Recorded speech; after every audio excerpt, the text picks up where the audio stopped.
Why did Sloss Furnaces eventually close down? Have you ever wondered why a once thriving industrial site like Sloss Furnaces is now a historical landmark? The story of its closure is tied to various factors that changed the landscape of the iron and steel industry. Sloss Furnaces operated from 1881 until 1970, making it a significant player in Birmingham's industrial growth. At its peak, it was the largest producer of merchant pig iron in the world. However, by the late 20th century, several shifts made its operations less valuable. One major factor was technological changes. As the steelmaking industry evolved, newer plants with advanced equipment emerged. These modern facilities could produce iron and steel more efficiently and at lower costs. Sloss Furnaces, with its older blast furnaces, struggled to keep up with this competition. Economic pressures also played a role. The iron and steel industry faced rising operational costs and competition from both domestic and international markets.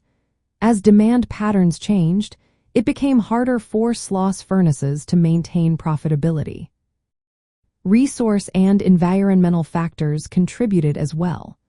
Although Sloss had access to local raw materials, the costs of extracting these resources increased over time. Additionally, growing environmental regulations made operations more challenging. Urban development also impacted Sloss Furnaces. As Birmingham grew, the site became less compatible with modern economic priorities. Older industrial complexes like Sloss were often seen as obstacles to urban expansion and development. After closing in 1970, Sloss Furnaces was preserved as a National Historic Landmark. Today, it serves as a museum and cultural site, providing a glimpse into the industrial heritage of the region. The preserved blast furnaces and associated buildings allow visitors to learn about the history of ironmaking and the lives of the workers who operated them. The closure of Sloss Furnaces marks the end of an era in Birmingham's industrial history. Yet, it also highlights the importance of preserving industrial archaeology sites. These locations offer a unique opportunity to study the technological advancements and labor history of the past.